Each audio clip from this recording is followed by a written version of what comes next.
ಊಹಿಸುವುದು ದೇವರನ್ನೆಲ್ಲ ಕಡೆ ದೇವರನ್ನೆಲ್ಲ ಶಿಲೆಯಾಗಿ ಕುಳಿತಿರುವ ಕಲ್ಲು ಬಂಡೆಯನ್ನ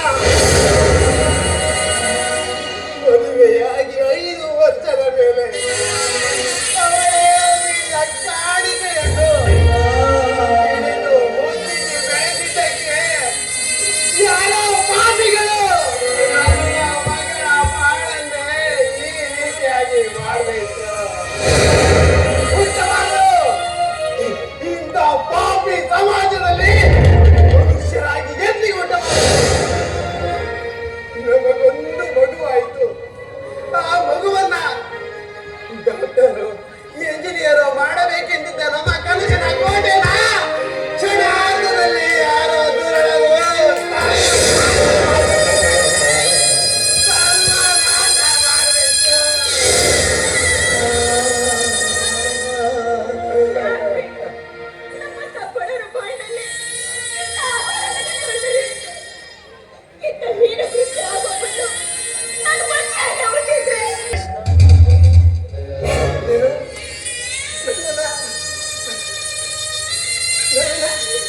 ಅರೆಸ್ಟ್ ಮಾಡ್ತಾ ಇದ್ದಾರಾ? ಯಾಕೆ ಸರ್? ಕಾರಣಕ್ಕಾಗಿ ಕಾಡಿನ ದಾರಿಯಲ್ಲಿ ಯಾರೋ ನನ್ನ ಮಗಳ ಅತ್ಯಾಚಾರ ಮಾಡಿ ಅವಳನ್ನ ಎತ್ತಿಕೊಂಡು ಬಂದು ಮಗಳ ಅಂತ್ಯ ಸಂಸ್ಕಾರ ಹೇಗಪ್ಪ ಮಾಡುವುದೆಂದು ಯೋಚಿಸುತ್ತಿರುವಾಗ ನೀವು ನೋಡಿದರೆ ಶವದ ಮನೆಯಲ್ಲಿ ಬಂದು ನನ್ನನ್ನು ಅರೆಸ್ಟ್ ಮಾಡಲು ಬಂದಿದ್ದೀರಲ್ಲ, ಯಾಕೆ ಸರ್? ಅಂತ ತಪ್ಪು ನಾನು ಮಾಡಿರೋದೇನು? ನಿಮ್ಮ ಮನೆಯಲ್ಲಿ ನಡೆದಿರುವ ಈ ಕೊಲೆಗೆ ನೀವೇ ಕಾರಣರೆಂದು ನಮ್ಮ ಸ್ಟೇಷನ್ಗೆ ಯಾರೋ ಫೋನ್ ಮಾಡಿ ತಿಳಿಸಿದ್ದಾರೆ.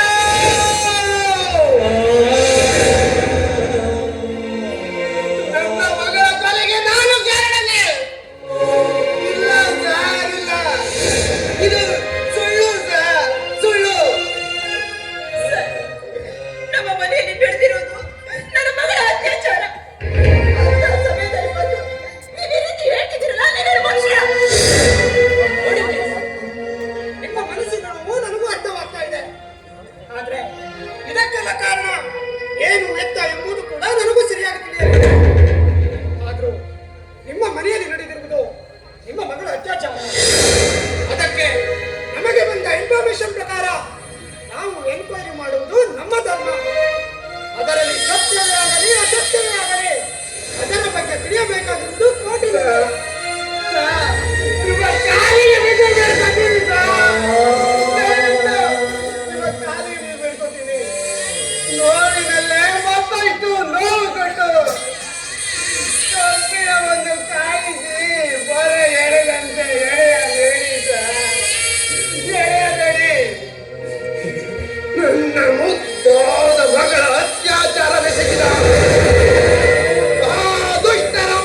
ಮೃದಂಗ ಬಾರಿಸುವ ಕೆಟ್ಟಾಧಿಕಾರಿಗಳು ನೀವೆಲ್ಲ ನಮಗೆ ಚೆನ್ನಾಗಿ ಗೊತ್ತು.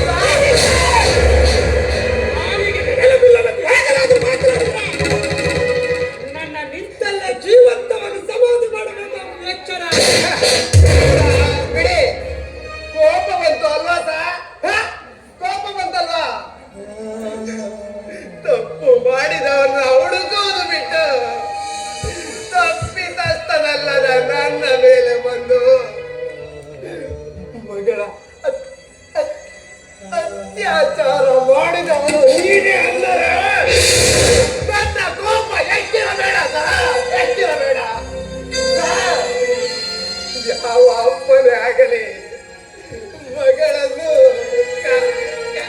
ಕಾಮದೃಷ್ಟಿಯಲ್ಲಿ ನೋಡುವುದಿಲ್ಲ, ನೋಡುವುದಿಲ್ಲ. ಮಗಳೇ ಅದ್ಯ ಯಾಕ್ರಿ ನಮ್ಮ ಹಳ್ಳಿಯಲ್ಲಿ ಇಂಥ ಬಿರುಗಾಳಿ ಬೀಸ್ತಿದೆ? ಅಯ್ಯ, ನೋಡಮ್ಮ, ನಿನ್ನ ಸಾವಿಗೆ ನಾವು ಹೋರಾಡಬೇಕು ಅಂದ್ರೆ ಆದ್ರೆ ಈ ಅಧಿಕಾರಿಗಳು ಬಂದು ನಿಮ್ಮಪ್ಪನ ಮೇಲೆ ತಪ್ಪನ್ನು ಹೊರಿಸ್ತಿದ್ದಾರಮ್ಮ. ಅಯ್ಯ,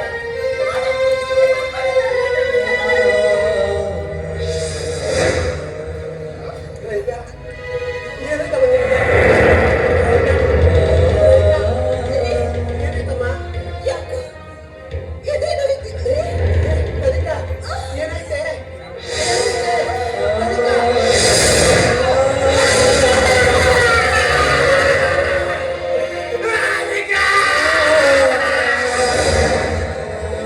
ನೀನು ನನ್ನ ಬಿಟ್ಟು ಹೋದೆಯಾ? ನನ್ನನ್ನು ಅನಾಥನನ್ನಾಗಿ ಮಾಡಿ ಬಿಟ್ಟು ಹೊರಟೇ ಹೋದೆಯಾ?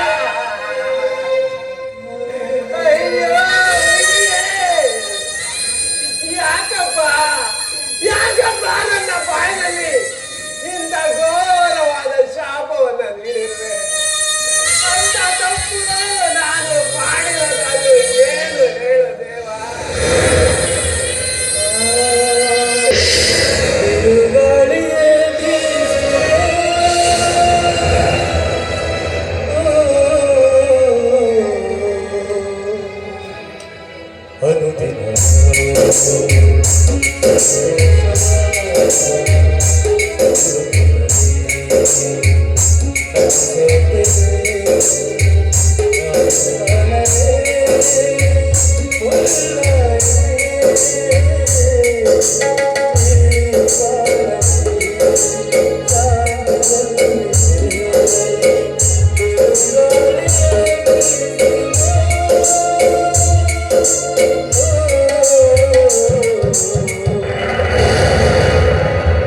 ದಯವಿಟ್ಟು ನನ್ನನ್ನು ಕ್ಷಮಿಸಿಬಿಡಿ. ನಮ್ಮ ಕರ್ತವ್ಯ ನಾವು ಮಾಡಲೇಬೇಕಾಗುತ್ತದೆ. ನಿಮ್ಮ ನೋವು ನೋಡಿದರೆ ನನಗೇನು ಮಾಡಬೇಕು ಅಂತ ಒಂದು ಅರ್ಥವಾಗ್ತಾ ಇಲ್ಲ. ಸರ್, ನೀವಾದ್ರೂ ಏನ್ ಮಾಡ್ತೀರಾ ಸರ್? ನೀವಾದ್ರೂ ಏನ್ ಮಾಡ್ತೀರಾ? ನಿಮ್ಮ ಕಣ್ಣು ಮುಂದೆಯೇ ಇಷ್ಟೆಲ್ಲ ನಡೆದಿರುವುದನ್ನು ನೀವು ಕಣ್ಣಾರೆ ಕಂಡರು ಸಹ. ಆಗ್ಲೇ ನಿಮ್ಗೆ ಯಾರೋ ಕಾಲ್ ಮಾಡಿ ತಿಳಿಸಿದ್ರಲ್ವಾ, ಅರುಣ್ ನನ್ನ ಮಗಳ ಅತ್ಯಾಚಾರ ಮಾಡಿ ಕೊಲೆ ಮಾಡಿದ್ದಾನೆ ಅಂತ. ಈಗಲೂ ನಿಮ್ಗೆ ಯಾವ್ದಾದ್ರು ಫೋನ್ ಬರ್ಬೋದು ಸರ್, ಫೋನ್ ಬರ್ಬೋದು. ಅರುಣ್ ತನ್ನ ಹೆಂಡತಿಯ ಕತ್ತು ಈಚೆಗೆ ಕೊಲೆ ಮಾಡಿದ್ದಾನೆ ಅಂತ. ಅದನ್ನು ನೀವು ನಂಬಲೇಬೇಕಲ್ವಾ ಸರ್? ನಂಬಲೇಬೇಕಲ್ವಾ? ರಾಧಿಕಾ, ರಾಧಿಕಾ, ನೋಡಿದ್ದೀರಿ ಇದು ಕಡೆ ನಮ್ಮಂತ ಬಡವರ ಕೂಗು.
ಇಷ್ಟೆಲ್ಲ ಅನ್ಯಾಯ ಮಾಡಿದ ಆ ತಪ್ಪಿತಸ್ಥನನ್ನು ಹುಡುಕದೆ ಬಿಡುವುದಿಲ್ಲ, ಹುಡುಕದೆ ಬಿಡುವುದಿಲ್ಲ. ಇದು ಈ ಭೂಮಿ ತಾಯಿಯಲ್ಲಿ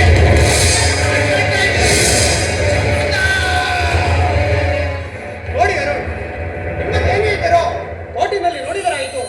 ಮೊದಲು ಸ್ಟೇಷನ್ಗೆ ನಡೆಯಿರಿ. ಎಲ್ಲಿದೆ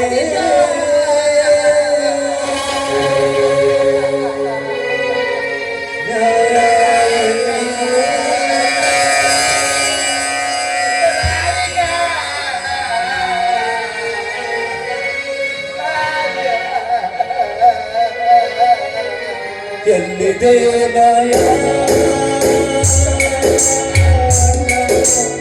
ಎಲ್ಲಿದೆ ನ್ಯಾಯ,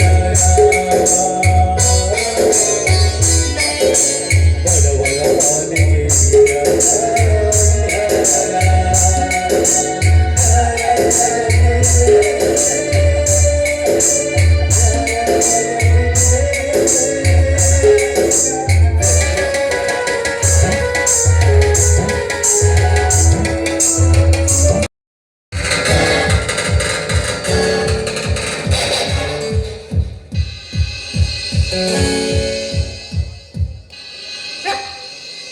ಎಂತ ಪರಿಸ್ಥಿತಿ ಬಂದಿದೆ ಈ ಸಮಾಜದಲ್ಲಿ. ಮುಂದೆ ತಲೆಬಾಗಿ ನಿಂತಾಗ ವಾದಿಸುವ ನ್ಯಾಯವಾದಿಗಳೇ ಅಪರಾಧಿಗಳ ಪರ ನಿಂತಾರೆ. ಏನು ಅರಿಯದವರು ತನ್ನ ಹೆಂಡತಿ ಮತ್ತು ಮಗಳನ್ನು ಕಳೆದುಕೊಂಡು ತಲೆ ತೆಗಿಸಿ ನಿಂತಿರಬೇಕಾದರೆ ನನ್ನ ಕರುಳು ಚುರಂತ ಇದೆ. ಆದರೂ ನನ್ನ ಕೈಯಲ್ಲಿ ಏನು ಮಾಡಲು ಸಾಧ್ಯವಾಗ್ತಾ ಇಲ್ಲ. ಯಾಕೆಂದರೆ ಈ ಕೆಟ್ಟ ಸಮಾಜ ರೈತರ ಪರವಾಗಿ ನಿಂತಿರಬೇಕಾದರೆ ನಮ್ಮಂತ ದಕ್ಷ ಅಧಿಕಾರಿಗಳು ಯಾರ ಪರ ನಿಲ್ಲಬೇಕು? ಪಾಪ ಏನು ಉಳಿಯದ ಆ ಪುಟ್ಟ ಮಗುವನ್ನು ನೆನಪಿಸಿಕೊಂಡರೆ ಛೆ, ಈ ಭಾರತ ಮಾತೆಯ ಮೇಲೆ ಪ್ರಮಾಣ ಮಾಡಿ ಅಂತ ಇದ್ದೀನಿ. ನ್ಯಾಯವೋ ಅನ್ಯಾಯವೋ? ಬಾಲಕಿಯ ಮೇಲೆ ಅತ್ಯಾಚಾರ ನೋಡಿದೆ. ಅವರ ರುಂಡವನ್ನು ನನ್ನ ಹೆಸರು ಇನ್ಸ್ಪೆಕ್ಟರ್ ಅಜಯ್ನೇ ಅಲ್ಲ.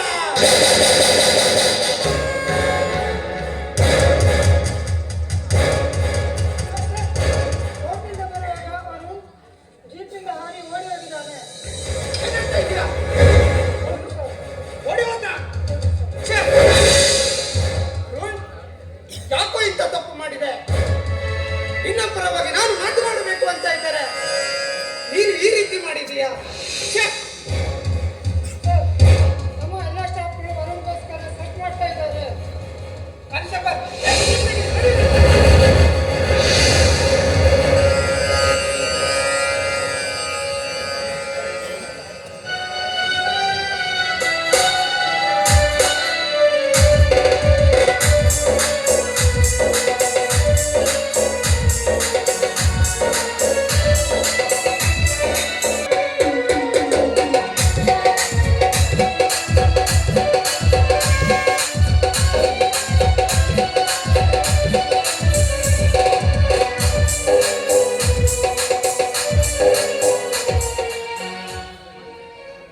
ಅಂಜಲಿ, ತಂಗಿ ಅಂಜಲಿ, ಬೇಗ ಬಾರಮ್ಮ ಹೊರಗೆ.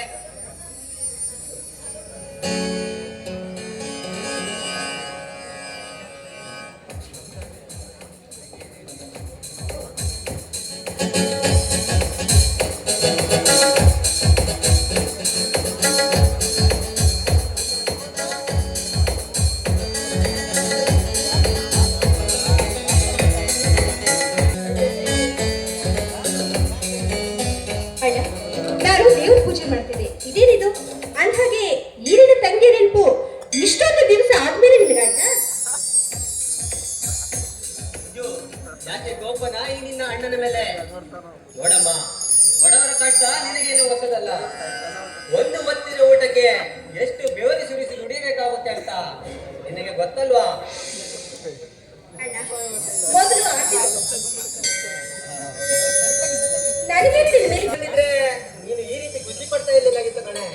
ಅದಕ್ಕೆ ಹೇಳದೆ ಬಂದೆ. ಬಾರಿ ಕಣೆ. ಆದ್ರೂ ನನಗೆ ನಿನ್ನ ಮೇಲೆ ಕೋಪ ಬಂದಿದೆ. ಮಾತಾಡ್ಬೇಡ.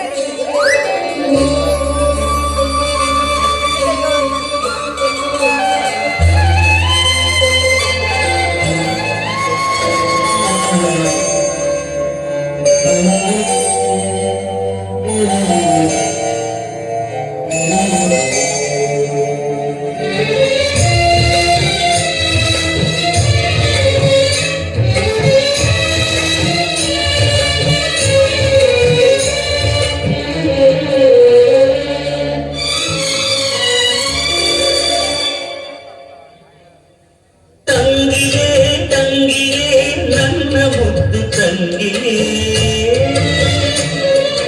ಅಣ್ಣನ ಬೆನ್ನಿನ ಕೂಸು ಮರಿ ಬೊಂಬೆಯೇ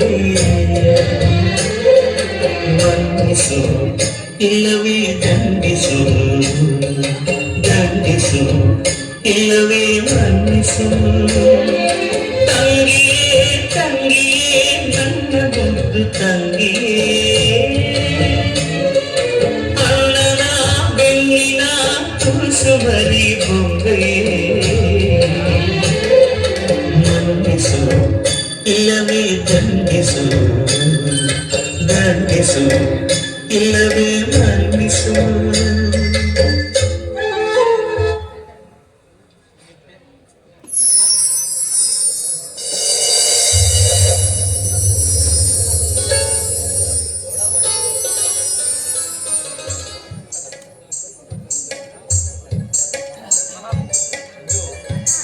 ಯಾಕೆ ನೋಡಮ್ಮ ಇದು ಬಡವರ ಕಷ್ಟ.